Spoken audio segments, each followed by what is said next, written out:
this. Is there anything you want the fans to know or any last thing you want to say to them before we get to see this series tonight? This is where the fun begins.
Hold on.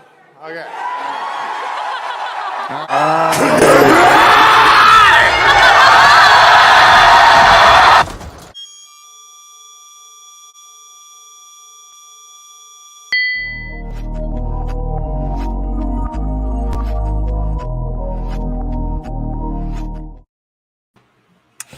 Yeah, buddy, we're back. Yes, 2 live streams in the same day. Yes, we are grinding. Ladies and gentlemen, welcome back to the Jedi Mike 7 Movie News Show. I'm here with some co-hosts of mine and also some fellow friends too. I'm going to introduce Jay King. Jay King, how you doing, man? I'm doing good. How are you fellas doing? Doing good. And we also have a good guest of ours today. Also put a link into the description box. We have Mr. Sir Ronan Unchained. Ronan, how you doing, man? I'm good. Thank you for having me. That montage was amazing. I was not expecting that. Good editing on that. And yeah, just recuperating from traveling this past weekend.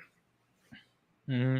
Yeah, man. I know this dude has been very busy, and he's gonna be giving us some scoops of like everything that's happened with Star Wars Celebration. But before that, I just want to make sure you guys hit the subscribe button, comment, like, and share. If you're watching the pre-recording still, thank you for stopping by. Let us know your thoughts on the topics we're going to talk about today in the comment section down below. And I want to say thank you to some people that already shut up. I was in the chat right now. Thank you to Poppy. Man. Appreciate your support, man. Thank you. Also, Himmer versus Her Solutions. Thank you, man, for popping by. But again, thank you for everyone who showed up in their pre-recording. But before we get into the main topic, which is the Star Wars celebration recap, we're going to talk about just a few short things. We're not going to spend that much time on, but just give a kind of rundown of just recent news that's happening, but also this coming month with Marvel Entertainment. And basically, as a segment, at least what I call, hold on 1 second. Let me change it up here. I'm already struggle streaming already. Right here. 1 second. There we go. We gotta get like segment like transitions soon. We could. Yeah. Hey, yeah. We're in the metamorphosis stage of this channel, but still. But yeah. Mhm. But it's called What's New with the MCU. Right. See? It rhymed. Don't hate the player, hate the game. Mhm. Bars. There you go. No, Bars. but yeah, we're gonna talk about what's going on new with the MCU. And right now, currently, what we got going on right now, currently there's a Miss Marvel red carpet that's happening right now. But yeah, we know that Miss Marvel will be coming out, I believe June 8th. June 8th, right? Yep, this upcoming Wednesday. Oh Yeah, boy. so I don't want to have you guys give your thoughts about that. Jay King, you can go, and then Ronan. Okay. Well, I mean, I have been anticipating this one for a good while. As we said, right now going on is the California red carpet. They had their London red carpet, I think, like a week or two ago. But I have been excited for this. Kamala is one of, if not like next to Miles, like one of my favorite characters as of the last like decade when it comes to Marvel comics. Just like Miles, I read her comics no matter what, like any new runs, I keep reading them. I love this character a lot, and I feel like this is going to be a very good show. A lot of Scott Pilgrim vibes as well that I've been hearing so far. I'm just excited for what they have to show. I feel like Amon Vellani and crew are going to bring their best when it comes to this, and I'm especially excited to see this because, again, like as we know, the star of this, Amon Vellani, this is like her first big role. And if you've been seeing interviews lately, like she's nervous. She is like very, very nervous for this. But I'm excited to see what she brings to the table as Kamala and what this means for the rest of the MCU going forward. Whether this also has anything to do with the Inhumans or not going forward. Yeah, I concur with Jay King. I think from the looks of it, it looks like the most hopeful and bright future MCU story since after Endgame. So I come to appreciate that look. I mean, the first teaser with bright lights, that was blind the lights, if you will. I love that teaser, and just excited to see that new vibe, that it's not just depressing and whatnot and so forth. And just see what this character can add to the MCU. And yes, I have not read all her books, but the few books I picked up here and there, I love hanging out with the character and seeing her point of view of the Marvel universe. And I can't wait to see where her character goes forth beyond her series.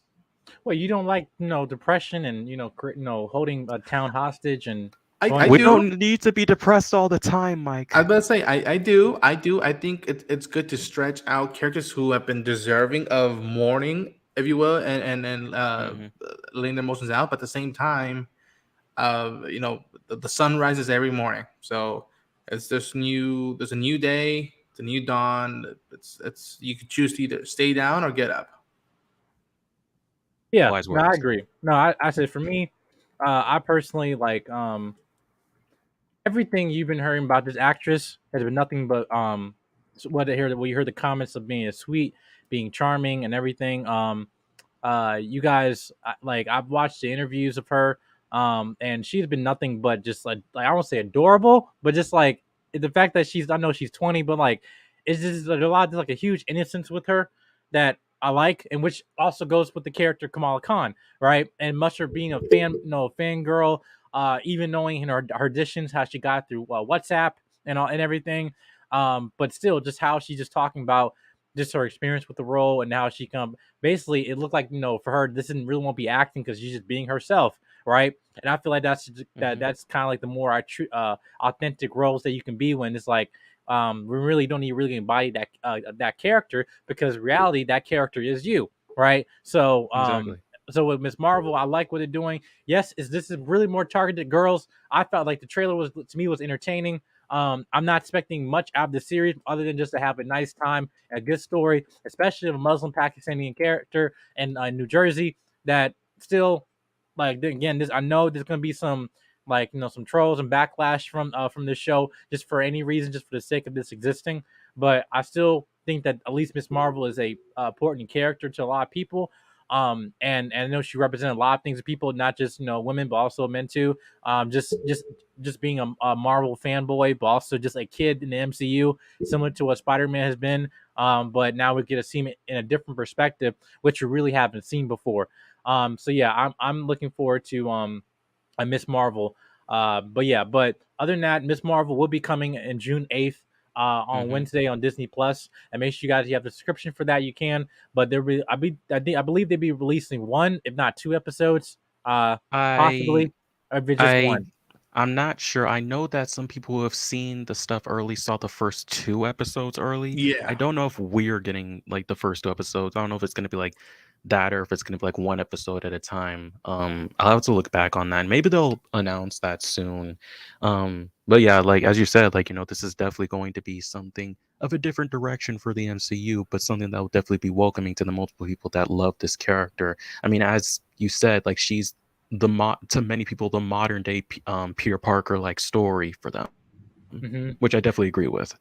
Yeah, Yeah, and right. I can't imagine dropping 3 hours of content at Disney Plus on midnight when it comes to Ms. Marvel and Obi-Wan Kenobi, because we're still right now we're just at the midpoint of that series. So to anybody who's reacting and reviewing all that stuff, Godspeed with that, because that's gonna be Yeah, so it'll probably be one episode. probably yeah. Yeah. So other than that, yeah, make sure you guys check out next Wednesday for Miss Marvel. I know everybody be looking for that. Again, we have Marvel and we have Miss Marvel and we have Obi-Wan Kenobi happening currently.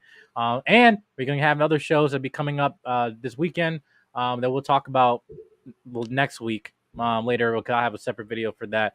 A lot of content is dropping this week. Next 2 weeks. But next on the schedule, we got 1 second here. Well, actually, I'm gonna go with another Disneyplus show, even though it's later. I still just not to give a rundown for that. But currently, right now, we have She-Hulk. She-Hulk, also a new series that's been confirmed. Yeah, Jennifer Walters and Bruce Banner together. Now, this film, I mean, this series, I know it's actually gonna be 5 episodes, and I know that for a fact that they're gonna try to. I thought they said 9. Or no. But to me, I heard it was shorter. I don't know. I'm gonna check on that. But No, but because, I'm pretty sure they said that this was going to be similar to WandaVision with like like a 9 episode like drama. Right. I need to check on that. Yeah, because I know for a fact that I know they said at least with the CGI that they did for She-Hulk, I know very, very expensive, and the way they're like kind of expanding those series to a point where they can utilize her in the best way, hopefully in a lesser, like maybe 30-minute to 45-minute episode than like a hour-long episode. But yeah, we do know for a fact that at least the trailer that came out recently, that the visual effects have gotten better, but still a lot of people are apprehensive just with She-Hulk in general, because like this is a second several times that we're actually Marvel transitioning to going to legacy characters. So, but what are you guys' thoughts on that, Ronan? I always said this, that after Endgame, after completing the Infinity Saga, the MCU has every valid point or every chance to swing at stuff and see if it works or not. At that point, they've earned that for what they've given us. That they've earned that. I know when the first trailer dropped and we got the whole She-Hulk CG stuff, people were up in arms and whatnot. Personally, I didn't lose sleep over it. I said, okay, it's not bothering me as of now. To me, it's if you make me care about Jennifer, you've got me. Granted, you could look at it cynically or through devil's advocate and be like, well, wait a minute, this is Disney.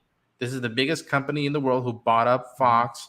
You tell them you can't afford CG, for these characters, and hopefully pay the artists behind it and give them enough time instead of rushing them and do the whole Sonic thing all over again. But I'm excited to see what they do with the character. I mean, she's an attorney. She's a superhero. It's similar to what's happening with Obi-Wan Kenobi, but I always do this. I don't go running into the hills with my head on fire until either the show's concluded or it's close to concluding and be like, all right, thus far, I'm either not connecting with the character or the CG is not getting better or what may have you. But people have been excited. I know a friend of mine, Hector Navarro, has been excited for She-Hulk, and I want to see what it does. I mean, it's a new vibe to what we've been getting for the past few years. Let's check it out, and I will hold judgment, if you will, till it's concluded. Mm-hmm. Yeah. J. King, what are your thoughts, man? Well, I have similar thoughts as well, and like I have been excited for She-Hulk as well. I've been excited for this character to make her debut from the comics onto the Marvel Cinematic Universe and see a different type of Hulk's dynamic. Because as we all know, like She-Hulk is very much different from her cousin. She is sassy. She breaks the fourth wall. Like she owns the whole trope of over sexualizing female superheroes. Like she owns that on her sleeves, and I'm excited to see that. Now, when I saw the CGI, again, as I said, it didn't bother me because as I have realized over the last couple of years, what we see sometimes in trailers will not always equal what we see in the final product. They get better, they grow over time. And for a lot of people who have been so apprehensive on the She-Hulk CGI, that's maybe just what they had time to put together for a trailer, but most likely it's going to be 100 times better when we get to the show. I heard a lot of people argue about, like, well, why is it that she looks like this, but you look at Hulk in this and he looks probably the best he's looked so far, and I'm like, they've had years to work with the Hulk. They've been working on that model since at least the Incredible Hulk movie, if not the Avengers film. They've been working in that model, tweaking it, making sure that it fits and everything, that it seems seamless. While She-Hulk, yes, can probably seem uncanny valley, that's because we know these characters aren't actually right there in these forms. So again, that's why this type of thing doesn't bother me, because again, I know it's going to get better, but also this is a comic book TV show in a comic book movie universe. I'm not going to immediately think like, oh, everything in this is real, because I know it's not. I've been reading these comics for like years. I've been watching these movies since as long as I can remember. So I know to discern the real from the fantasy. And again, as I said, it's going to get better. It's not going to be like that. So for all the people saying, oh, we got Fiona for a whole show, it's going to be a lot better by the time we get to that show. They got time. They got a few months left. They probably been working on a lot more before then. Right. And yeah, to me on that, I think like what I believe, like they're gonna have more time with visual effects because this show doesn't come till August.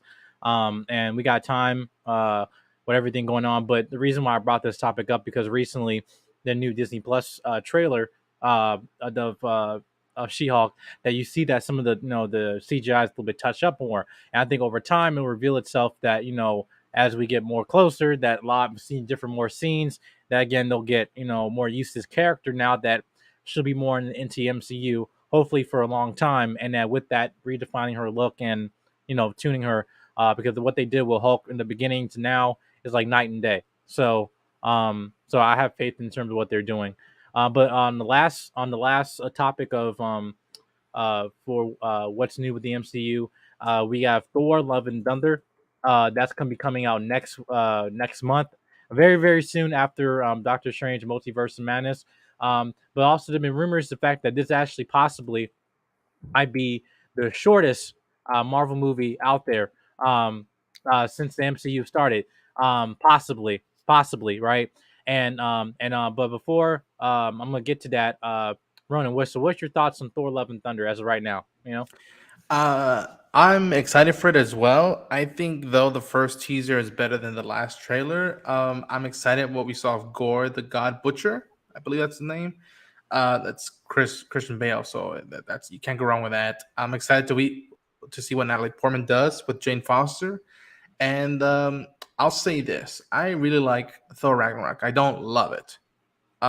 And the joke stuff can get over the top, and I know it's very much Taika Waititi, but there's a value and a sweet thing where you can hold back when you're trying to be funny and whatnot. To me, I always say this, that his best things he's done is the What We Do in the Shadows movie, Jojo Rabbit, and his episode of The Mandalorian.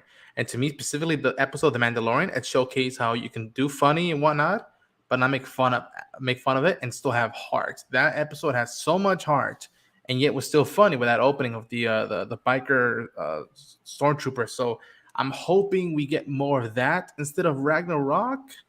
But either way, I'm still pumped for it, and hearing that it might be the shortest, that's where I'm very, not gonna say concerned, but intrigued to see. Okay, well, I mean, you made us like Thor already, and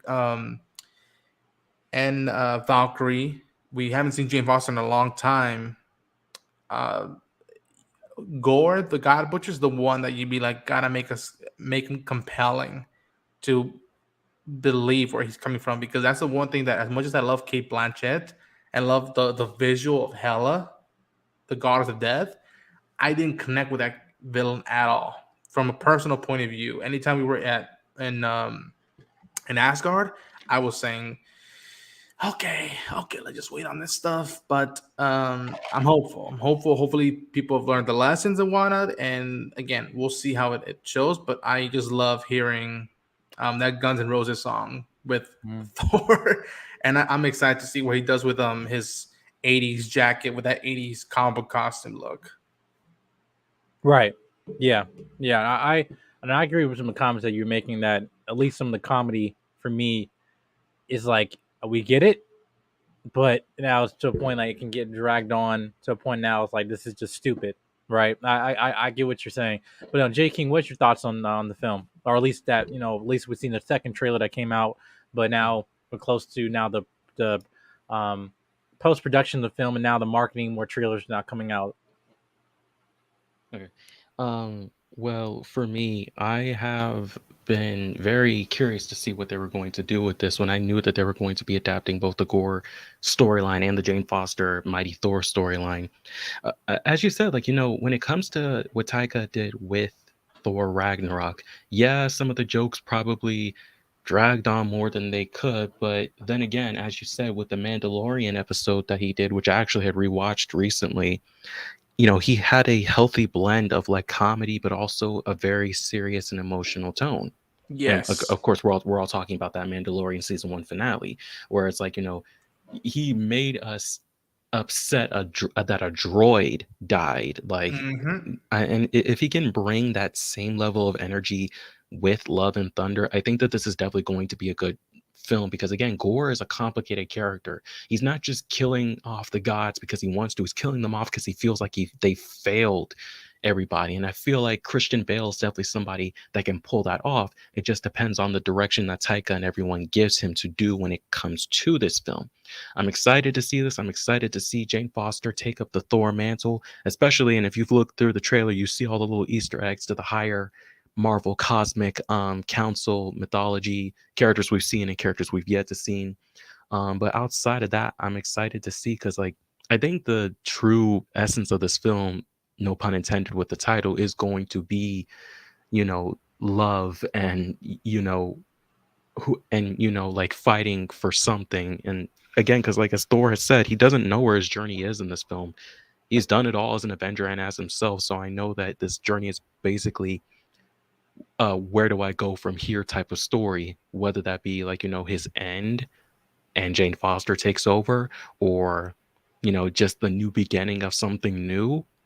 Again, we don't know. We have no idea where this could go. But visually, this looks like, again, one of the most beautiful MCU films I've seen so far. Next, with Doctor Strange and the Multiverse of Madness, again, I'm seeing a lot of color be brought in and purposefully brought out for, well, the obvious reasons that we might see in this film. But yeah, I'm just excited to see this, to see what Thor's legacy is going to be going forward. Again, this is like the third, like, kind of ish legacy character that we are dealing with, next with She-Hulk, and then somewhat with Miss Marvel, and then among other things that we've been getting so far. So I guess it's just, I think the basic thing to say is that, if you're in it, you're in it.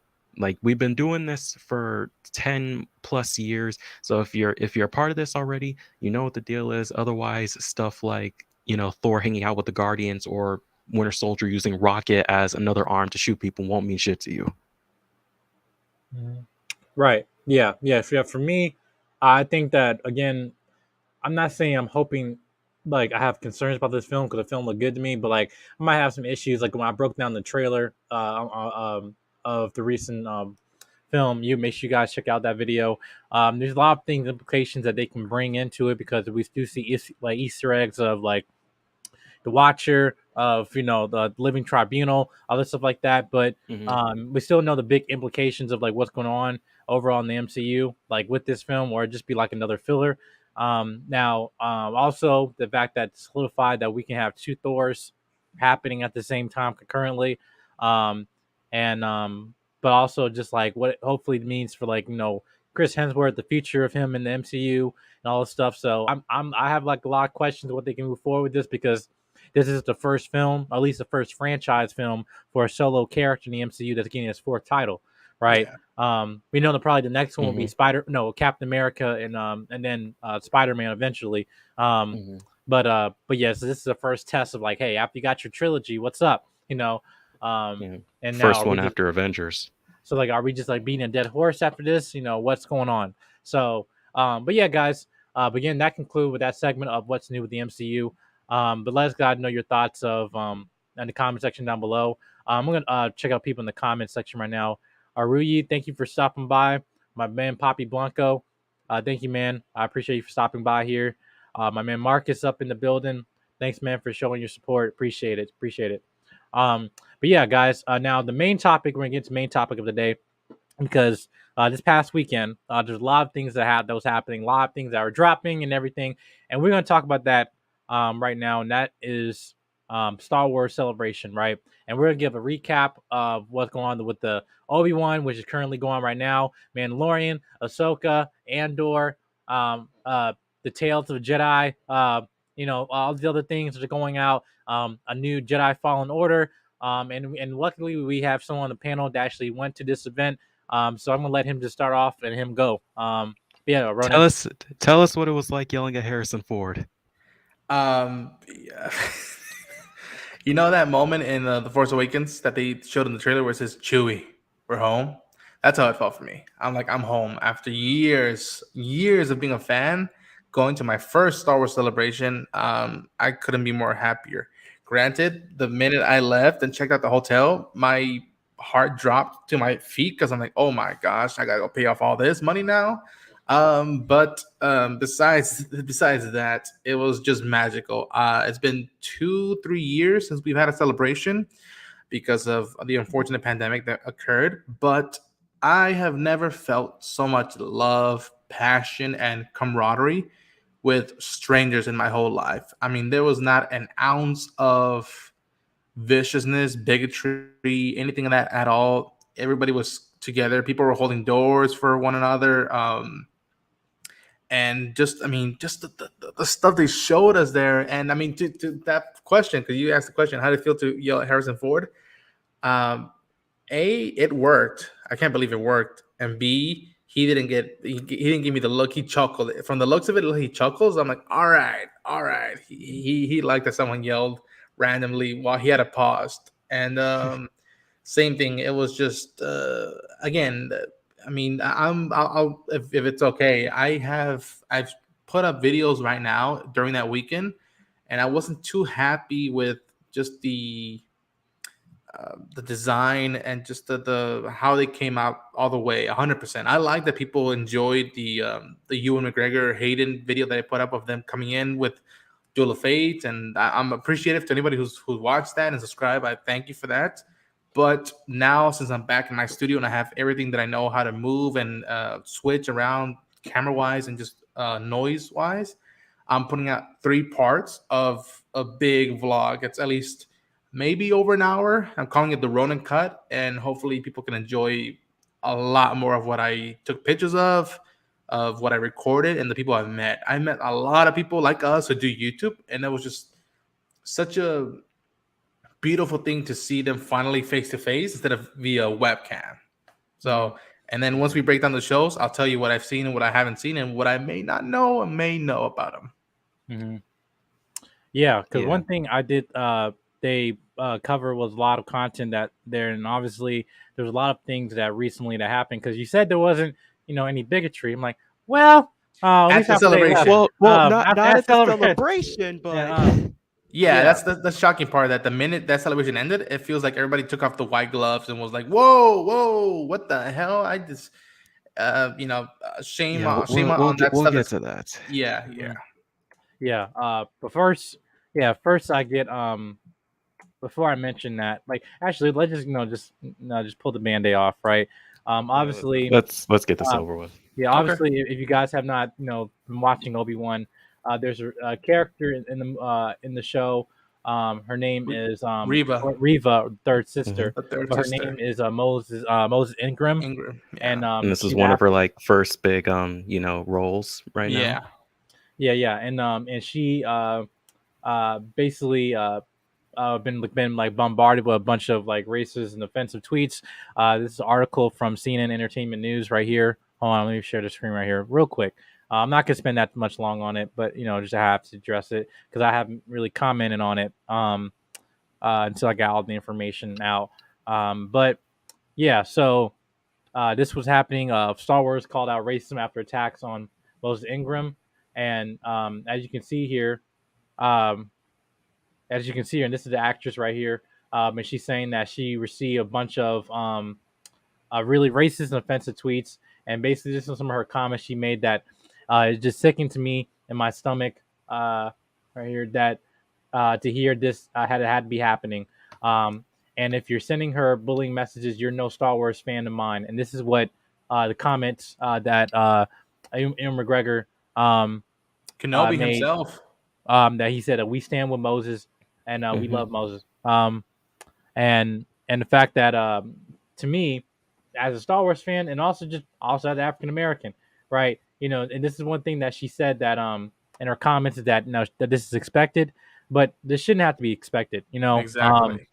I like, to me, I joined Star Wars because kid, it helped me. It was kind of escape reality and also give me confidence as I was a kid. And to me, the fact that this is happening, especially to a black woman, but also to a character that we just got recently introduced, and we still don't know much about her character. So all those comments making about, oh, she seems a little bit,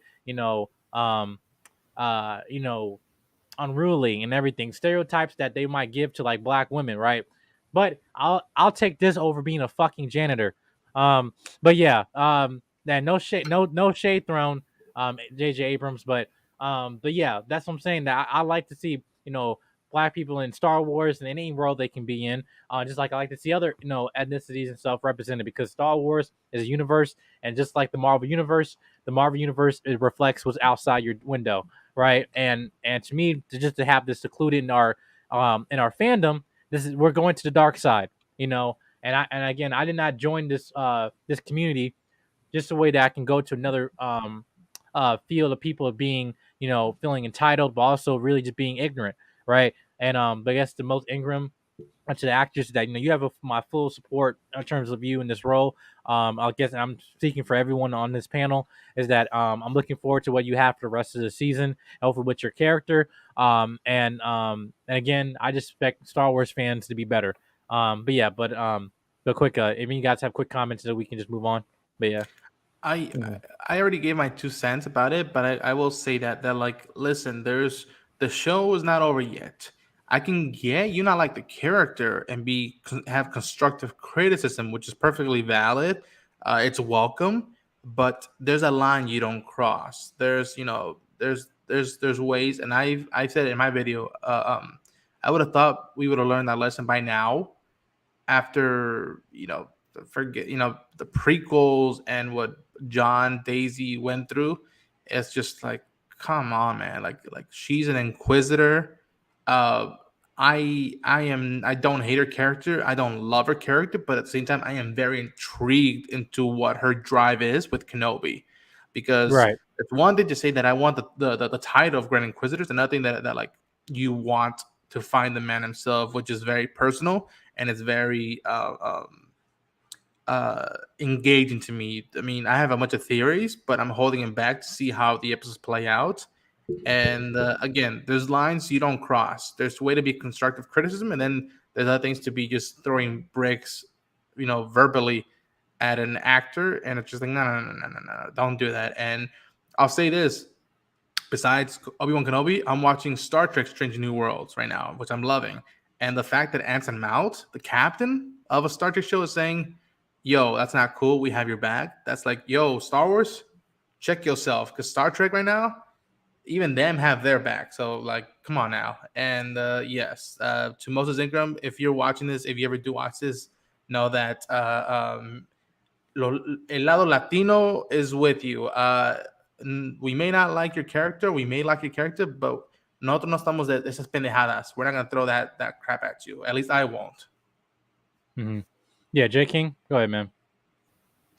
Yeah, I've been meaning to talk about this as well since I've been hearing about this. And as Ewan McGregor has said, if you are doing this type of thing, you're not a true Star Wars fan. And I've noticed this happen. And after seeing all the messages, I do agree. Like all these people, like most likely being like people, like old men in their 40s, 50s, 60s. Like getting upset over a character that, again, we're only 3 episodes in. We're not done with this series yet. There's a whole lot to be shown that this character hasn't done yet, that we'll see in the coming weeks, up until the final episode of this. That I'm just like, if you don't like a character, that's fine. If you have problems with a character or you're not sure exactly where this is going, that's fine. Constructive criticism is okay. But there has to be a line where you need to separate the character from the actor. Moses Ingram is not, Reva. She's not that 24/7. She was just playing a role in Star Wars, one of her first big roles. And for her to be treated like this is so, so disappointing. Again, like I expect these type of things to happen because, again, sadly, we had this happen multiple times, not just within the Star Wars community, but also in Marvel and DC and many other communities that we, pay attention to when it comes to these films and other things as well. But it's just saddened that this is a norm. It's sad that this is something that does happen a lot more than we wish it did, which is we wish it didn't happen. I will say again, Moses, we have your back with this. I may not fully understand the character yet. Again, I have my own theories as well, but I would not be someone that would be like, like the type of comments that she has been getting. And again, as Hugh McGregor said, if you are doing this, you're not a true Star Wars fan. And it's the people behind Star Wars that said, there's no room for hate in this galaxy. Not like this. And evidently, people who've been throwing her stuff aren't truly seeing Star Wars or learning from it. Because yes, you can take it at face value as entertainment, but there's something to be learned from it. I mean, exactly. Should I bring up Mando? Should I bring up Ahsoka? Should I bring up Finn? Even though that's muddy, and I feel bad for John Boyega. He did no right. It wasn't him. It was the writing of the exactly. It was writing. Not him. Exactly. I mean, it's a galaxy. You know how big a galaxy is? I mean, I don't want to throw this up as like, see, it can work, but at the same time, look at Bail Organa, look at Cassian Andor, look at Ahsoka Tano now, look at Poe Dameron, look at Din Djarin. If it can work for them, it's possible to work like this. So, chill out. Mm-hmm. Yeah, and again, one thing, just the last thing on that, on those comments, I just want to say thank you, at least to Ian McGregor for his comments, but also just as Star Wars fans, I expect us to be better, and I know we will be better. But again, let us know you guys comments down below about this incident and everything, and hopefully we can move forward and as a fandom talking about this. But speaking of Mando, that we can start on a positive note, going into what things that got talked about was Mandalorian season 3. So Ronan, I don't know, February 2023. So Ronan, you can go ahead. Baby. Go ahead. I have seen things you people may not have seen. It was awesome. Well, I've heard of some things. Din, Grogu, and Bo-Katan, they're going for Mandalore. And what awaits them, who knows? And it's because everybody has, pick your taste. There's a Kenobi, there's a Boba Fett. To me, Mandalorian has been my thing in Star Wars as of late, besides the Siege of Mandalore, that I'm like, I can't wait to follow it to the ends of the earth. And then just what it's brought out since the first season. And I love this whole thing of just him trying to atone for trying to atone for his mistake, which I will even debate that. I think the armor understands why he would do what he did and break the creed, but via their Children of the Watch code, that he's no longer Mandalorian. So I can't wait to see the journey they go through. And how much should I say of what I saw? Should I say at least one image that I saw?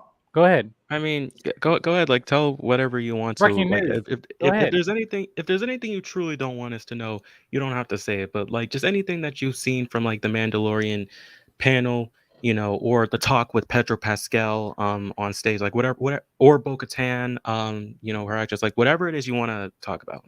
So Yeah. I'll say this: there's an image that I don't know people because people will leak stuff and show stuff, but And I there's an won't image show. I of won't show any leaked stuff. right, So I get right, blocked and stuff. But yeah. right. Um, what we saw in the footage is Bo-Katan is on a throne. Now, I did where see that that. Yes. where that throne is, I don't know. It looked like she had her hairstyle from the Clone Wars from the Siege of Mandalore. It looked almost exactly like that. If anybody's who's a more hardcore, deep hardcore fan of Bo-Katan, more than I am, please confirm that or not. If you saw that footage, and I'm very, very interested to see that there's gonna be a power struggle between her and Mando of who gets the dark saber because as far as he is, as far as we got from that finale of season 2, he didn't care about it. He didn't care He's about like, it. He take just this crap. wants, Take it. Right, yeah. He's like, I he can't take didn't it. he didn't want it. He wanted her to take it to rule Mandalore, but He again, like healed. he wanted though. Yeah, but I'm very to see if she will go back to her roots where she was part of Death Watch, or will she go down a more whole path where she realizes that like maybe it's not I should be who should be on the throne, because again this was a big thing. People were like, wait a minute, well does she get the saber now or no? Because uh, I shouldn't have to say this about Sabine Wren, but in Rebels, Sabine Wren at one point has a dark saber, Right. Yeah, and she does. it's going to be very. Again, they barely showed us a little bit, but I'm expecting full on Braveheart vibes going forth with the Mandalorian and Mandalore itself, and then what also the threat that Thrawn is, Grand Admiral Thrawn is out in the unknown regions. Well, yeah. Well, that goes into the other series we're gonna talk about. Yeah. But yeah, with Mandalorian, one thing that I know they said they keep going back to referring to like what Mando was talking about or Pedro was talking about was saying that he need to go back to his roots because again, we still have this dynamic between the Mandalorians that again like Mando and them they're like religious zealots like they're not like they're still saying oh yeah well, you're part of the creed and you don't you don't have you're part of the children of the watch and stuff like that Yeah, you're so part of the don't cult. take your helmet off. Right, but again, that goes back to the point of like I wanted them to explore that side, other than all the fan service stuff. Even though some of it was good, I'm like whatever. But again, this is called Mandalorian. You got Boba Fett do his bounty hunter stuff, but Mandalorian is like, hey, let's go into the religion of it, of it, and Yeah. that's what to me makes it more like enjoyable and also just more complex because just like all right. Stop trying to talk me like I'm 4. Like yes, you got me when I was 4, but now I'm a grown man now. So like now treat me like as such. So that's And what I feel like with the content that they're giving.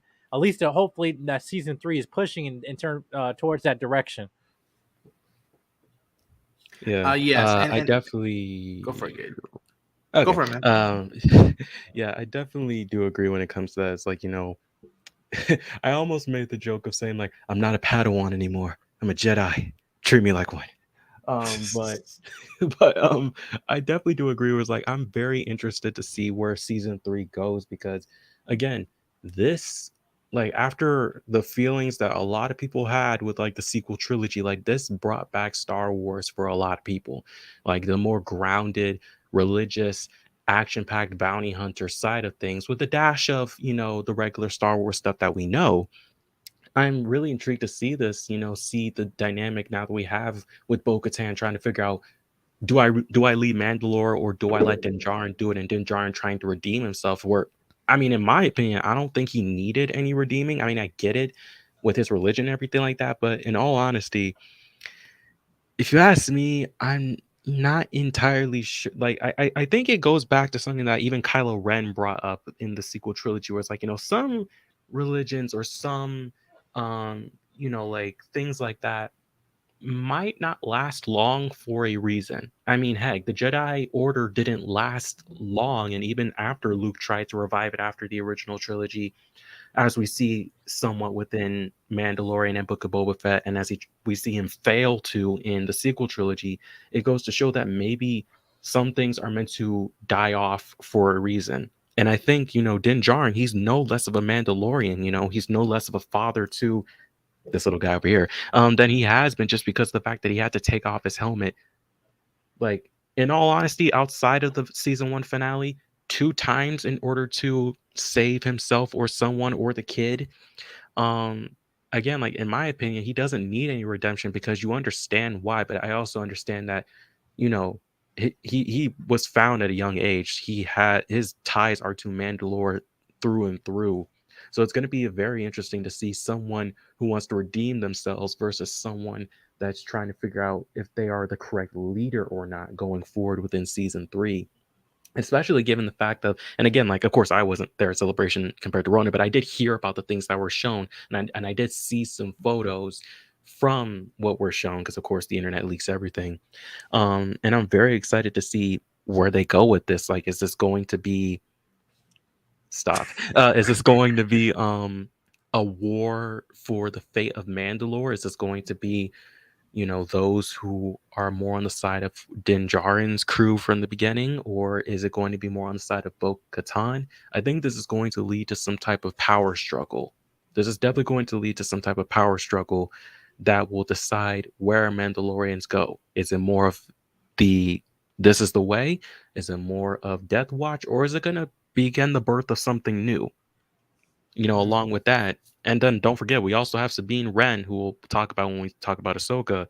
But I think this is definitely the beginning of a new era of this in between the original trilogy and sequel trilogy for Star Wars that we didn't get to see that much, and we'll see where this all leads to. I think this definitely something new is going to be birthed out of this. Oh yeah, oh yeah. Especially from the lines that I heard in that footage, like twice, Bo throws jabs at Mando. Like when she's on the throne, she says, "Your cult left us during the siege of Mandalore, or during the purge." Yeah, During he the says, like, purge, "Where yeah. were you?" Yeah, she kept saying, "Where were you guys?" And then at the very end, she shoots down, I think, Mando or something like that, and looks at Grogu and tells him, "You think your dad was the only Mandalorian?" And it cuts to the title, the Mandalorian logo, and I was just like, "Hallelujah!" Exactly. Right. No, but yeah, no. Again, I still think this dynamic between them, to me, I think will grow. Again, like that, like liking it more of like a Game of Thrones, some type of feel towards Mandalorian and everything like that. But yeah, but what we do know, we have confirmed is that 1 second here. One thing we do know for sure is that Mandalorian season 3 will be coming in 2023, along with the next series February. that we'll talk about. But one thing we had, and this is, I'm gonna go into the Ahsoka series right here. We're gonna get to the Ahsoka series, then we're gonna talk about Andor, and then we announce about the new shows that they announce, and then that we'll conclude with that. New Again, 'cause I shows know, and continuings of the other shows. yeah, 'cause I know Ronan, that you just can't. How long do you have? I got about 20 minutes, 30 minutes. Yeah, I all think. right. Let's just Okay. I'm just trying to Mhm. play. Yeah. So the next series then we talk about is Ahsoka. Now with Ahsoka, a lot of things are Mario big. Dawson. This one is big because a lot of we got like a lot of news that I know a lot of people have been waiting for, and context. Asking, hey, where's Ezra? Far, far Yep. away. Well, that's Yep. what he said. Yeah, Right. for all the Rebel fans, we're about to get a lot of to see where these characters are. Again, I also heard about what happened here. Not only are we getting Sabine Wren, who they confirmed who is playing her, we're going to be seeing a lot of old faces. Again, for many people who loved Star Wars Rebels, we're going to be seeing a lot of familiar faces, and I'm super excited to see them live action. My boy Chopper, I saw that. I saw Chopper. I am so excited to see him. Oh, Right. So one thing that what they confirm with the Ahsoka series is that that we're gonna get Sabine. Hopefully, obviously, we're probably gonna get Ezra, and also we had Chopper, because on the stage they brought up Chopper yeah. In the panel of Star Wars Celebration up there, along with the actress that's playing Sabine. Natasha Lou Bordizzo, I believe her name is. Yeah. Yeah. Right. And to me, I'm really hoping that this series goes well, because of all time we've seen Ahsoka, there's been some type of, like, I won't say God complex of her, but like she can't be harmed. Like to a point where just like, every time she's on screen, it's just like, okay, she's here, but obviously, Anakin Skywalker being her master and all that stuff. But yeah, I was about this to is a say that, pic- like, yeah, Anakin trained there, so right. But yeah, but this was a picture that they see here of Chopper rolling out. yeah. As soon as I saw that, I lost my shit. Not just that, but he does the exact same voice. That same thing I'll give Filoni it did credit. for Rebels. Oh, Mhm. I adore it. And before we jump into Ahsoka, I just want to say, besides yelling at Harrison, where everybody could hear me, I did also yell at Pedro Pascal and Rosario and Natasha on the .com main stage, and I think you could you could hear me in all two occasions.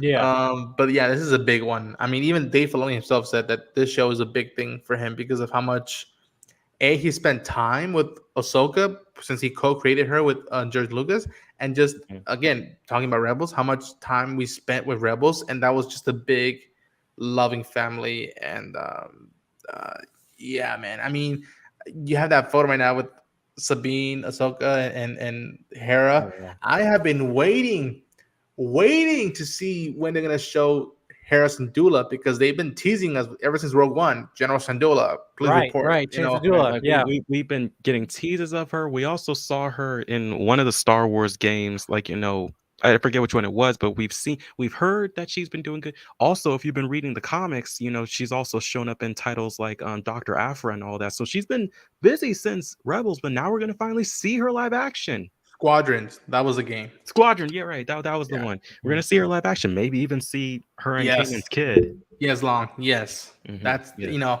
it's the for those who have seen old movies, especially westerns, it's the Mhm. searchers. It's the searchers where the lost child is lost for a while, and two people, John Wayne and oh my gosh, I forgot his name, go look for the lost child, and then will he come back home to Hera and Zeb and Chopper and Hondo and all them? I don't know, but I remember a while back, Dave Filoni loves to do this with the fans because he loves us. Mhm. He put out an image he drew for the holidays, I think, and it was literally in a white, blue, snowy element. This picture, and it was Ahsoka in her robe and Sabine Wren together walking down a mountain thing.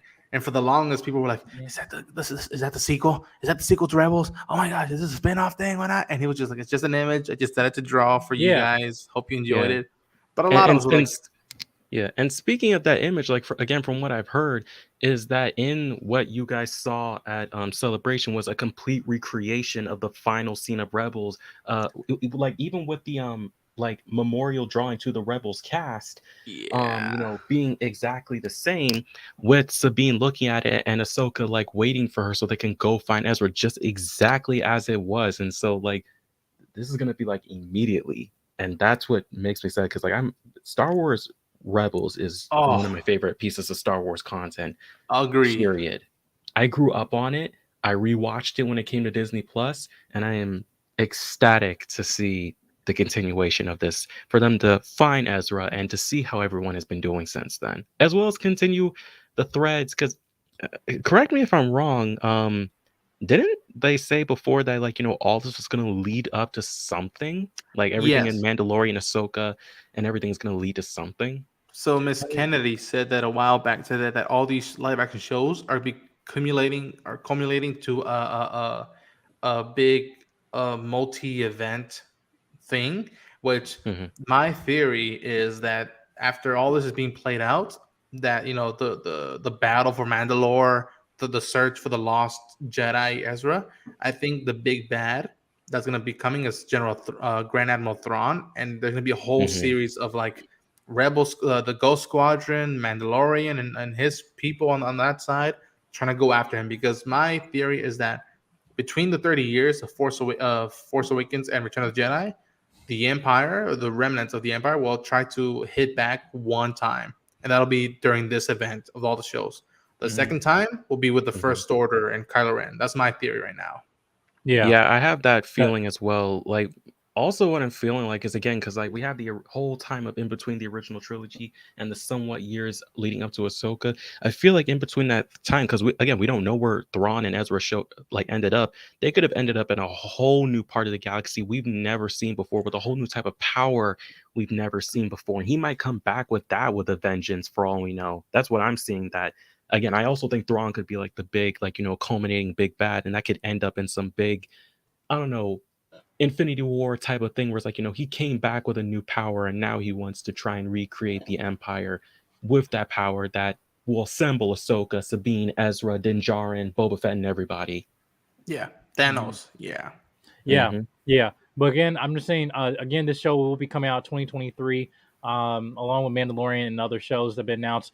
This is a picture of the actress right here that's playing Sabine right here.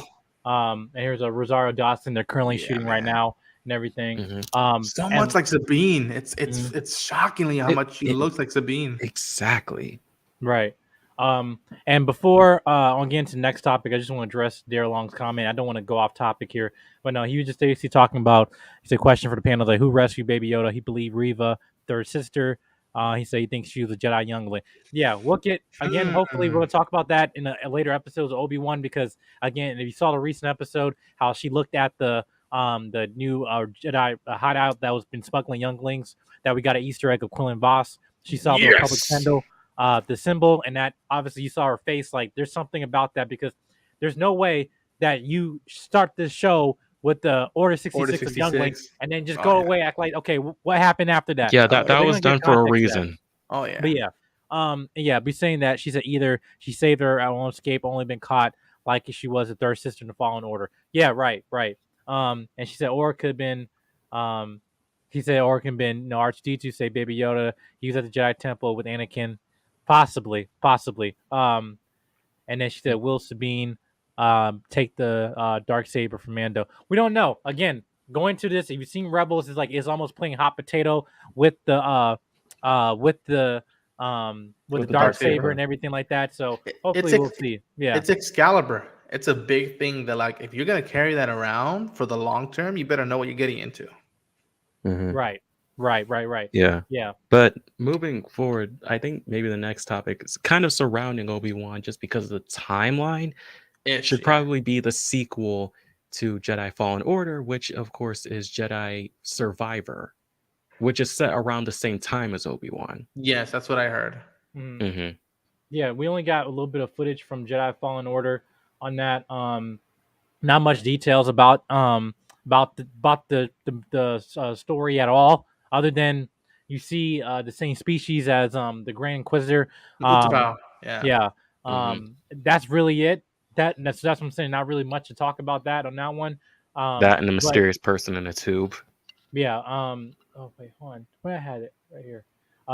But I want to go talk about the new in this series that's coming actually in August, and which supposedly got announced for season 2. And this is a show that was least expected, because I wasn't even asking for this show. And I don't think nobody was asking for this show. And that is the Andor series, right? Oh man. And I want to say this. To me, I saw the trailer, I was like, this, because I'm like, it was like not only did I feel like the epicness, but just like we're getting to the politics of the transitioning from the Galactic Senate to the Galactic Empire, to like now, like going from a republic to an empire now, and what the civilians and what they have to go through. Because I'm like, when I'm watching this, and probably what also sparks the beginnings of the rebellion, like in small doses as well. The rebel cells. Yeah. Yeah, we see Andor, so all this stuff, and obviously Andor is a character we've seen in Rogue One, but now you see the introduction of the Empire, and it's like, to me, I'm like, look at this shot. I was like, are we gonna be on Coruscant? To me, it's Mon Mothma. I mean, that's oh my gosh, what a goddess! Yeah. Look at her! Look at her! No, Got her. no, but I was like, yeah, man. And I'm just like, yo, this I'll like the show look off the chain, and supposedly got a season 2 that they're saying they're working on. That's gonna be going on for other seasons and stuff like that. So, but yeah, Ronan, give us comments about that. Um, like you, I wasn't like, oh, I don't want to Andor show. I'm like, okay, that's an interesting take. What are you gonna do about it? Because if it's the same character, well, we know what's gonna happen to him. So what's the difference with this show and compared to Rogue One? And like you said, the minute they played us that trailer, the bang, the dun dun dun dun dun dun dun dun edit, I was like, what is this? And then the visuals of him saying, they're so fat and relaxed with what they've done. The Empire, talking about the Empire, and just seeing Mon Mothma, Genevieve O'Reilly with her side of like they're watching me now. They've got eyes everywhere. This feels like a World War II movie, an occupational movie during in the middle of France occupied, Nazi occupied France, or somewhere in Europe where like people are knocking the Gestapo, the SS are knocking on doors to check for people hiding people against the state and whatnot. It feels like a spy thriller. It feels I cannot wait to see what this show brings and make it so we're not so focused purely on Andor, because it is titled Andor, and I can't wait to see what Diego Luna brings to this new layer of the character. But yes, Diego Luna. I just can't wait to see them delve deep in how much, because again, we kind of passed through it because of Revenge of the Sith and then A New Hope, but that's almost 2 decades where the Emperor ruled with an iron fist, and slowly and secretly these different groups started fighting back, whether it be the Ghost Squadron, whether it be the Jedi Fallen Order storyline, whether it be the Bad Batch, whether it be Genevieve Mon Mothma and Senator Bail Organa. It's very, very fascinating to see what is going to be crossing back and forth. Will they bring up Stardust? Will they bring up Director Krennic, Gillian Erso? It feels like a World War II movie and a spy thriller mixed, and I'm here for that. Yeah, man. J King, what are your thoughts, man? Yeah, for me, I was also curious where this series was going to go because, again, as we said, we know where this character ends up in Rogue One, dusted, toasty. So it's like I was curious where on earth they could go with this, but this definitely feels like, oh, we're about to see what sparked, the beginning of the rebel cells, as well as how the politics and everything works when it comes to the Emperor's rule. As you said, for like the last like 2 decades, we're going to see how these type of things go, see how the people react, see how, the fight back begins, seeing all these type of places. Like Andor is definitely going to be the main focus. He's probably going to be our lead into this new world, but it's going to basically, it's more or less like, I see it maybe not in sense of like an anthology, but more in the sense of like we're going to be seeing multiple upon multiple corners, like maybe not the Jedi side, but like multiple upon multiple corners of the Star Wars universe, the political side, the bounty hunter side, the rebel side, like multiple sides to see what leads to the world that we see within Rebels and within the original trilogy and all that. Again, these shows and everything that they've been doing have been giving us the in between of these movies, in between the prequels and the original, and in between the original and the sequel, showing us exactly what we didn't see before, just like how the world reacts to the events of everything that happened in those movies. Now we're going to see truly the beginning, like where Bad Batch, which we'll talk about as well, showed us we're like actually how, going to get to that because Uh-huh. like Ronan got to leave soon. yeah, So, but anyways, like how Bad Batch showed one side, this is going to be like showing multiple sides, as well as maybe a bit of those sides as well going into the story. Mhm. And I'm Yeah. excited to see that. Yeah, hold on 1 second. Here.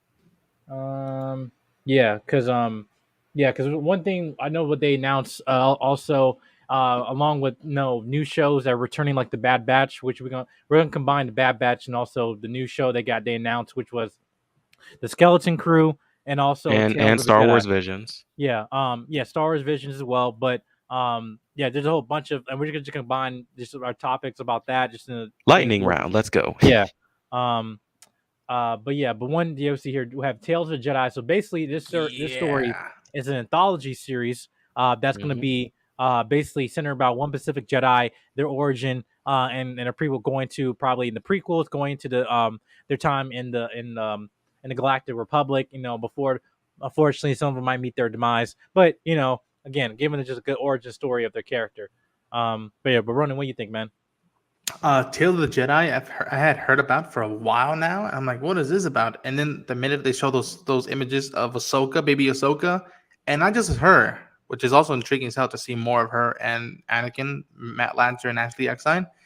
It's also about Count Dooku, young Count Dooku before he left the Jedi, Count Jedi, and Qui-Gon Jinn, a young Qui-Gon Jinn. Again, I unfortunately the thing about Celebration was that you had to be on cue for some of these stuff. So I could go to the Lucasfilm showcase, but sometimes I couldn't make it to the Mando Plus or Bad Batch or Tales of the Jedi panel. So sometimes you saw stuff that wasn't supposed to be shown, and yet you're like, "Ooh, what does that mean?" But seeing a young Count Dooku and seeing a young Qui-Gon Jinn, that was very interesting to see why did this Jedi fall so much like he did, and how did it shape Qui-Gon Jinn, which to me, Qui-Gon Jinn and Ahsoka represent probably the best of what the Jedi should have been instead of falling into the general side. Obi-Wan Kenobi is great and all, but he became a general. So seeing animation, seeing Dave Filoni return in animation, he said, I believe that he was just during planes or while driving, he would just come up with these short stories. He pitched it, and now it's being made. And just visually, you cannot deny the power that is animation. You cannot deny the power that is storytelling with Dave Filoni, and the power that characters like Ahsoka, Qui-Gon Jinn can bring in forth. And I am here for it, and I'm hoping Kevin Kiner, the composer, can come back for this show as well. Yeah. So what's your thoughts on any of the other topics? So I'm just gonna get you to go through the whole thing. Okay. For you, just for you. The Bad Batch, I really dug the first season. I didn't love it, but I dug it. That was an A-team vibe show. Hunter is my favorite of the members besides Wrecker. Hunter is basically Rambo meets Commando. I love his look, his design, and the relationship, the father and daughter relationship he has with Omega. And I can't wait to see where they go with this, because besides just surviving with the chip implemented and not activating all the way, at least for all of them, it's going to be fascinating to see if they'll contact Bail Organa, if they'll help shepherd what will come with rebels and other rebellion cells. And also, I believe we might have seen glimpses of Commander Cody and Rex in the trailer. And we did see a little kid Wookiee with a lightsaber, which, come on, who does not love that? So yeah, I'm excited for Bad Batch season 2. Skeleton Crew and Young Jedis, those are the ones that I'm like, what's that about? And I'm intrigued to see the trailer, see how the concept goes forth with that. But right now it's Tales of the Jedi and the Bad Batch that I'm very intrigued to see what they can add on. And yes, there's Jude Law and Star Wars. Right. And they made it adamant that, like, hey, it's a show that has kids, but it's not a kid show. So we'll see how that goes. Yeah. So yeah, we'll see. I know how that one goes too. But also they did announce one thing I thought was also tremendous accomplishment for them is what the boys try to copy with their stuff. Was Star Wars Vision, where they give different stories to different characters and stuff. So this was the new one for season 2. I think was that's what it's gonna be. They're gonna give more different opportunities for animators and storytellers to give their take. And to me, I thought this show these series were off the chain. Like now some were better than others, obviously, but what were your thoughts on that, man? I dug Visions. I mean, you could call me biased, but I dug the first episode, which is called The Ronin. It was literally black and white. It was Jake King got it. It's literally black and white. It's Yojimbo. And I liked that Star Wars tried this. There is nothing wrong with trying this, and there's a venue for people who love anime, hardcore, or manga.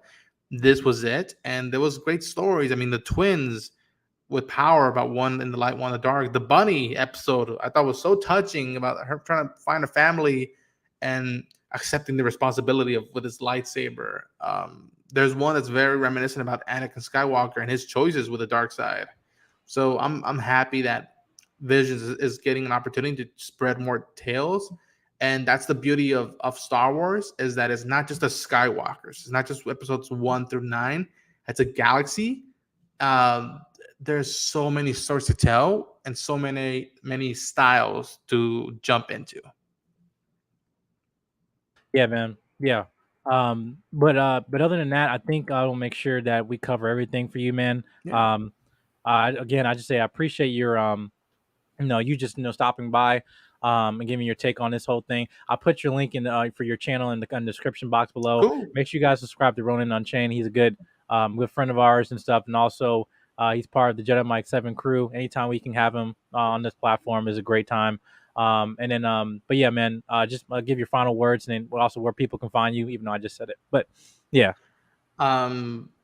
This is the way. I think you put in the montage. This is where the fun begins. I am very excited to see where the future of these stories of Star Wars go forth.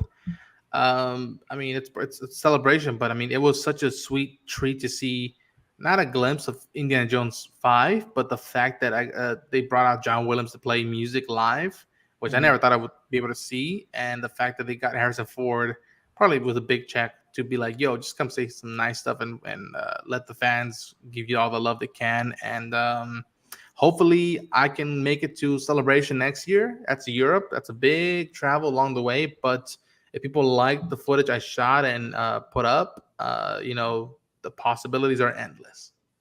Okay, thanks, man. I appreciate you standing by, man.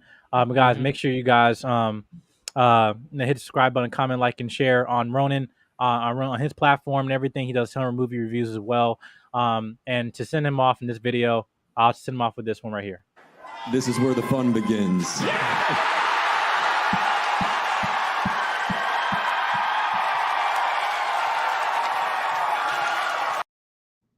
Beautiful. All right, man. All right, Thanks, fellas. You take care, man. Good chatting with you. Bye, Grogu. I'll see you in season 3.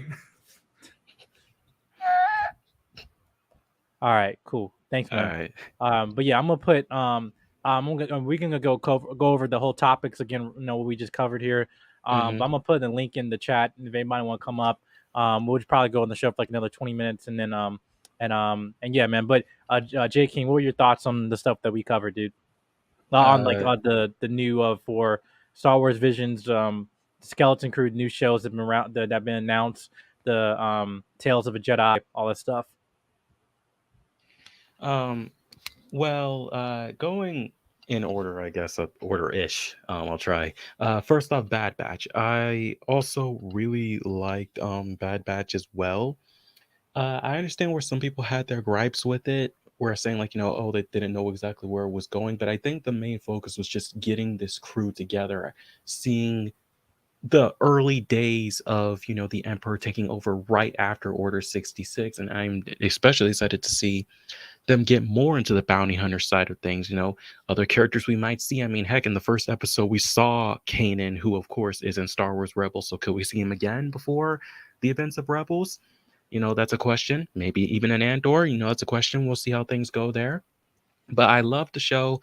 I liked the character of Omega, who they introduced there. I know some people are having a bit of a stigma. It's like, oh, if Dave Filoni does Star Wars, there's a kid, Grogu, young Leia, multiple things. But it's like, I don't mind it. I enjoy, those type of storylines. I enjoy the storylines that I've been doing so far. So I'm excited to see what Bad Batch season 2 has to offer. It seems like it's going to be showing a lot of things, a lot of sides of the galaxy that hasn't been explored since Clone Wars or will be explored for the first time. Skeleton Crew, a show with kids but not made for kids with Jude Law. I'm definitely excited to see that. John Watts, person who did the 3 Spider-Man movies of the MCU. I'm definitely excited to see if he puts a different spin on it, because again, we know what his type of style is in Marvel, but I'm curious to see what type of feel he does for it in the Star Wars universe, whether it's going to be like super serious or if it's going to be like Taika, where it's like, a mix of serious but a mix of jokes as well. And again, like this is set around the same time as Book of Boba, Mandalorian, and all of them. So I'm curious to see what connections will happen there and what implications will lead on to it, especially who these kids are that we're going to be seeing in the series and what they have to offer. I loved Star Wars Visions season 1. It was so good to see an anthology series in the anime style for Star Wars. I know definitely with season 2, there's probably going to be some stories that a lot of people were rooting for to get a continuation on that we're going to be seeing. So I know that there's like I forget what the name of it is, but it's that one where it had like, all those Jedis who survived, like, trying to continue on, and then the Sith, like, trying to find the father of a lightsaber, maker. That one was one of my favorite ones, and I think definitely deserves more going into that story. And of course, there'll be new stories to tell as well, and I'm excited to see what studios get to take their, spin on the Star Wars universe. And am I missing one? No, Or did I get 'em all? anything else you missing, dude? I know we are talking about Tales of the Jedi, but Oh yeah, I don't think I said anything about Tales of the Jedi. I'm excited to see that because again, it's another anthology, just like Visions, but it's going to be showing us all these different Jedi from their perspectives, and I'm especially excited to see Liam Neeson returning as Qui-Gon Jinn. He is returning for that role, and also seeing a young Count Dooku and the early lives of Ahsoka before we met her in Clone Wars. So it's like I'm curious for those, and also the ones they haven't told us about yet, because those are just 3 stories. We don't know what other Jedis we're going to be seeing. Like, I mean, heck, they even like hinted at Obi-Wan's, early life. So maybe we'll see like a young child Obi-Wan at one point within one of these stories. right, yeah, but yeah, man, I don't think that what they have done with the show, like what they can have, like they announced a lot of good things, but hopefully, they can again to the point of like quality, not just quantity. Hmm. But again, that having these little shorts, 'cause I know Marvel got their things going on too. But Hmm. but yeah, man, I don't think what they what they've done in terms of like the planning out 5 years or like the next few years, especially when they announced that the next Star Wars movie will be directed by Taika Waititi, but we still don't know what the Hmm. film is, what's about. But still, again, whatever event that they're leading to with these Disney Plus shows moving forward, because we still got the Star Wars Acolyte show, which is focusing on a Sith, so we still don't know Right. what We that's we haven't about. heard anything about that yet in a while. Yeah, but that show, but also the Rangers of the New Republic, that show's canceled because of Gina Carano, and Yeah. stuff. Um, but yeah, that one. So, but yeah, man, I think that again, we kind of covered a bunch of stuff here today. But I didn't want to drag this on. I think we actually covered, what we need to cover. Again, thank you to Ronan in the back chat. Um, again for stopping by for someone who went to Star Wars Celebration. But yeah, guys, let me know in the comment section down below what you guys thought of the topics we cover here today. Recapping Star Wars Celebration. But I know I put the link if anybody want to come up, and I have somebody here in the back right now. We got Marcus is in the building. How you doing, man? What's up, man? Meow meow meow. Yeah, sound effects coming soon, hopefully, if I get All money right, for that. Yeah, that's cool, man. yeah. But how you doing, No, man? good, bro. How you guys doing? Good, good. Man, thank you All for right, supporting it in the chat, man. Really appreciate it. Yeah. hey, Second man. time. I sensed a positive disturbance in the force, so that's why I came to support.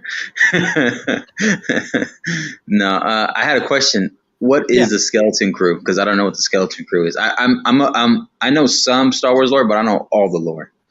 yeah, Well, the Skeleton Crew that takes place during like where we're at with like many of the Disney Plus Star Wars series, like around the time of the Mandalorian and Book of Boba Fett and Ahsoka and all them. It's around that time. Directed by John Watts, who of course did the 3 Spider-Man Iron movies Man for the movies. Marvel Cinematic Universe. It's starring Jude Law, and from what I remember, it's a group of kids. Like, correct me if I'm wrong on any of the information, Mike, because I'm forgetting. But it's like it's Go a ahead. group of kids on this type of journey. Again, it's a story that has kids, but as he said, it's not really made for kids. Yeah, I can go and definitely. Basically, it's because again, there was not a lot of information that was dropped about this show.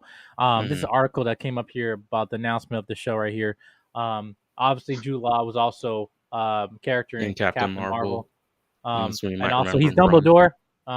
But Yeah. yeah, but this is Star Wars Celebration 2022. Jude Law aims out for outer space in the show Star Wars Skeleton Crew. The new coming of age series lands next year from the mind of Spider-Man trilogy's director John Watts, right? And basically saying that besides the world of upcoming, um, what's it here going here? Yeah, basically it's a young it's targeted it's sold as a this young adult series in the vein of a classic Amblin flick. Is currently in development from Spider-Man trilogy director John Watts and screenwriter Chris Ford, who penned the recent blockbuster Spider-Man Homecoming and No Way Home. But if you're wondering where this fits in the Star Wars universe, here's a lookout um, for the TV series here, and basically saying it's unofficial. Um, yeah, basically the comments are saying that the Lucasfilm panel dropped a bit more information other than the new title by adding the story will unfold the New Republic era, Hmm. like Ahsoka and the Mandalorian, right? So again, this is Yeah. So it's after the around like the events of current Return. timeline. Yeah, so it's after the events of Return to Jedi, um, and it is centered around several children lost in a drift in the Star Wars galaxy, trying to make their way back home. And again, the comments are saying that it's a Star Wars, it stars 4 kids, but it's not a kids show. Watts explained at the California event. Star Wars Skeleton Crew is on track to begin shooting this summer within the Mandalorian dynamic duo of Jon Favreau and Dave Filoni acting as executive producers. But that's basically what this show is about. Not really much information about it. Again, they're shooting it very recent, soon. So before I'm hearing about the Star Wars Acolyte show, before all the other shows they announced, the Lando series, we're going with that one. The Childish Gambino when he's young, or is it a prequel Right. series? Right, with the Charles Gambino, right? Even though they said they made comments that, hey, we're not recasting any actors to play the original characters and make them younger versions because we know with Solo that was crap. And now if we're gonna make them younger versions, we're just gonna CGI them like they did with Luke and what they did with Look, Leia. yeah, Unless okay, they're doing the children like they're doing with the Obi-Wan series. But yeah, makes that's sense. basically the explanation of Mhm. it. But other than that, other than we can talk about to conclude the show, I'm glad that no Marcus is here. He made the comments that you got caught up with Obi-Wan, and also I the did. King got caught up with Obi-Wan yesterday too. Um, Mhm. but yeah, what's your guys' thoughts on it so far? JK, you want to go first or me? Yeah, you can go first. Uh, it was insane. It was wicked. It was crazy. I did not expect it. Like I knew that they had spoilers on YouTube already because other fans are dropping like scenes and stuff. I try to avoid it as much as I could, but Yeah, the little kid in me kind of was like, all right, let me click on it, you know. And then when I saw it on the show on the episode, it was everything and some more. Because when you saw Vader show up, it was when stuff got real. Like it got real, and like Mhm. he sensed. And then when he said that line, he said, it was more than one line. It was the one where he said, "What have you become?" And then when he's talking to I little, am what you made me. yeah, right. And then also the line where little Leia told when Kobe told little Leia, "Hey, you remind me a lot of someone I knew," and then she was a leader. It was your, you know, but she didn't say her mom. She's like, I got that flashback from Padme, aka Natalie Portman. Mhm. right. Yeah, man. And and this is like the setup. First of all, shout out to the kid actress who plays Man, Leia. I she thought she was is gonna be doing a annoying. I great thought she was gonna job. be annoying, but also fun fact, she's also Shark Boy Lava Girl's daughter. At least they played her, her Uh-huh. daughter in that recent Netflix movie. Yeah, Um, we can be heroes. yeah, yeah. So, but yeah, I've been saying I expected this show to be about talking about um, with Luke, because I mean, obviously, I think we've been Luke Skywalker out, and with with the Mandalorian and Boba Fett and all this stuff, but the stuff they've been doing here, man, um, was crazy, especially that last episode. Like that, like they did not waste no time, no energy on, talking about with Vader and him. They started right off. They keep hearing, flashbacks from Revenge of the Sith. If Liam Neeson is not in this show, by the time of the finale, I'm gonna riot. I And think he is going. I think most likely he is going to, because again, if he's signed on to do the Tales of the Jedi series in animated form, I'm pretty sure they most likely can get him back at least for a cameo in this. mhm. But yeah, man, I just gotta say this now. I'm freaking loving this series, dude. Like, it's not like, oh, I'm a Star Wars fan, I love everything. Like, no, man, this show's off the freaking chain. And I was expecting this show to fail. Like, I was like, you know what? After Boba Fett and all this other stuff, I'm just How like, dare you? how you gonna be cheap? Don't be cheap with me on this. But no, and it's fan service, but in a way, it's like it's lore. It's that's applied to All the characters. references, all the Easter eggs, everything. Right, it's added and stuff that we haven't seen like in 15 years. Like, this is our childhood, at least mine. And so I'm just like, well, I'm hearing things. I'm not saying I'm getting emotional and teared up when I'm hearing these things, but I'm just like, and I see like, hearing flashbacks or calls to it. Even like we get a shot of Hayden Christensen in this like regular form as just like a vision or off in the distance, and we didn't see a good close up of him. We saw him. It's like, yo, that's him. Bro, I'm telling you, when I got to see episode 3, I was like 11 years old, just like watching Anakin turn to Darth Vader. So I'm like, oh my god.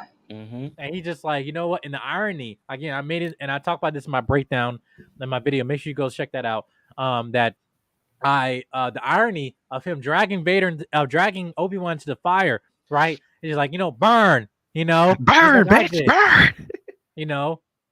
God, know, like, especially all this time, like, with 10 years of him going through all this stuff, I know the fact that he, especially like with Vader not going into rage, his emotions, all stuff. I know he experienced like a lot of emotional damage. Damn but yeah, it. so like, yeah, he experienced a lot of that, man. But yeah, I still think that how they move forward with this series, again, we were like already halfway through. But again, I'm really loving everything they're doing, man. Yeah. But yeah, guys, I just want to make sure this like stream doesn't go long. Thank you guys for what? I didn't talk about Obi-Wan. Oh, sorry. Yeah. Sorry.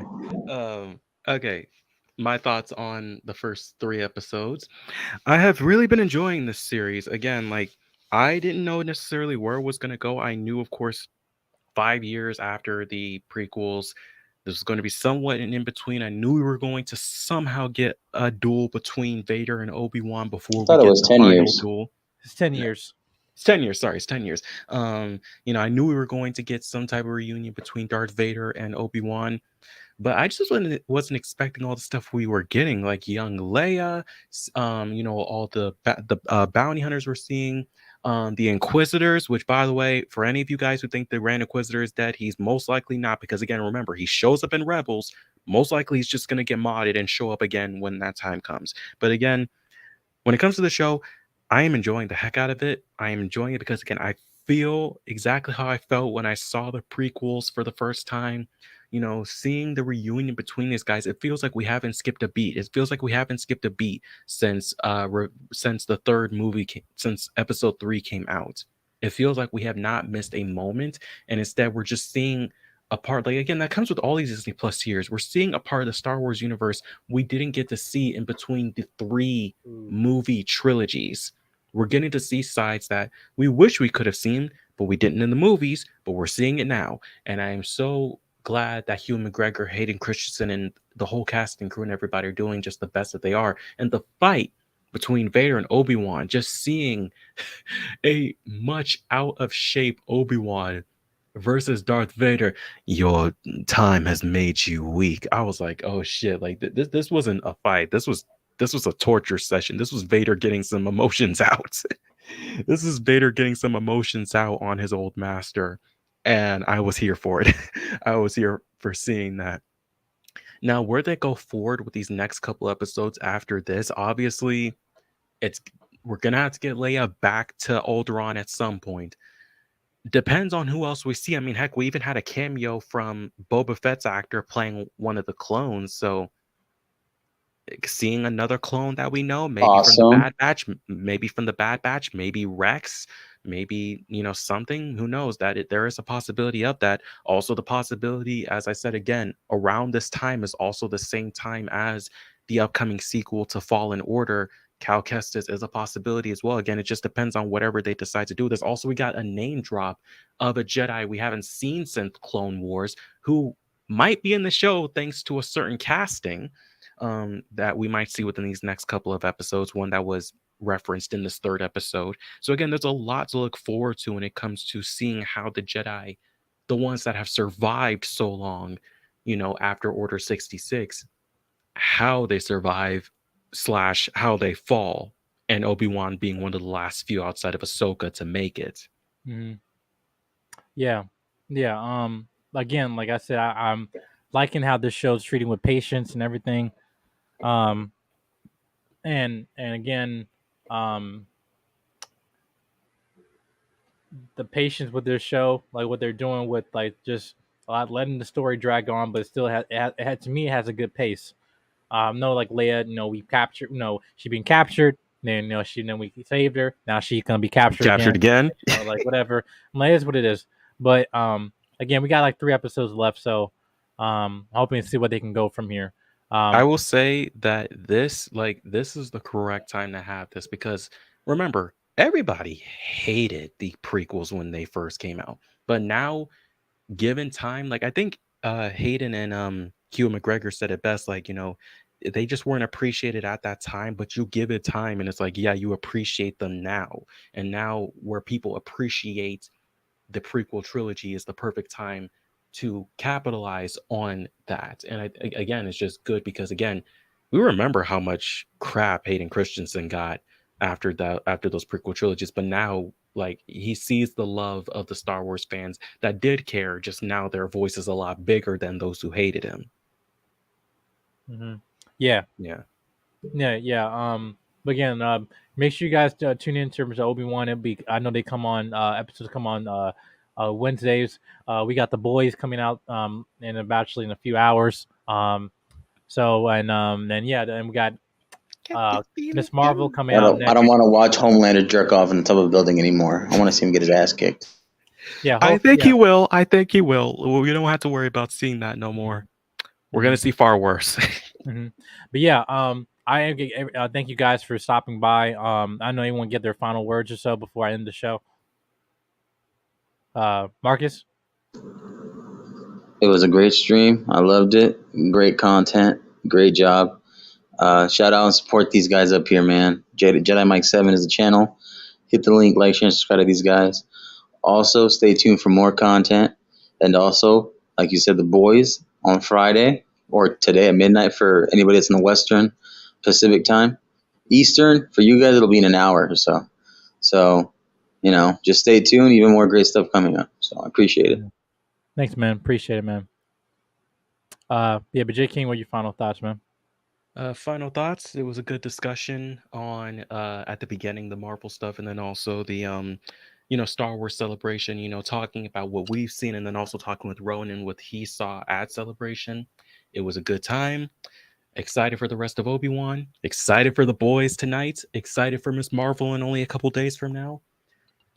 We're about to have a good summer. I'm gonna say that we're about to have a good summer. Any final thoughts here? He agrees. Sounds so wrong. Yeah, right. Yeah. No. But yeah, guys, I thank y'all for your support of the channel and everything. I know we got a lot of content coming up soon. I have some bags in my eyes because I've been kind of working crazy, and then I got summer classes will be starting next week, but my IT class, and then I got also. I'm working stuff with my fraternity soon. We got step practice, so timing of live streams might be different and everything because that's what I really can't be doing streams up to this late that much, at least like in the near future and everything. But again, we'll still adjust. We'll still do content, everything like that. So don't worry about that. But again, thank you guys for your support. Also, if you're watching the the playback of the recording and everything. So make sure you guys hit the subscribe button, comment, like, and share. Let me know your thoughts about anything that we covered today in the show. We got some stuff coming up, dropping tomorrow in the next few days. So again, just hit notification bell, let you know so what you won't miss a video on this channel. Until next time, I'm Jedi Mike 7.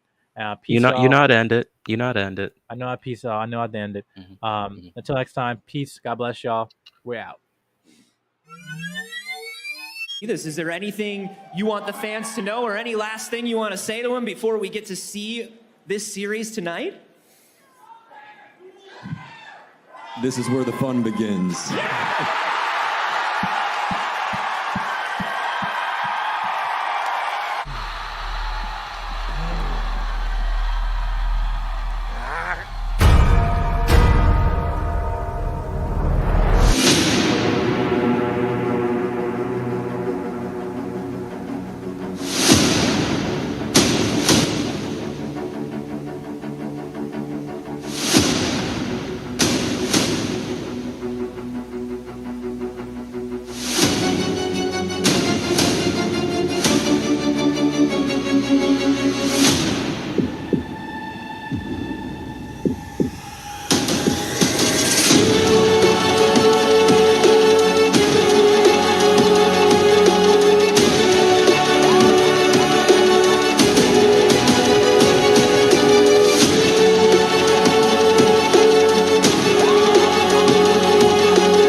Hold on. Okay.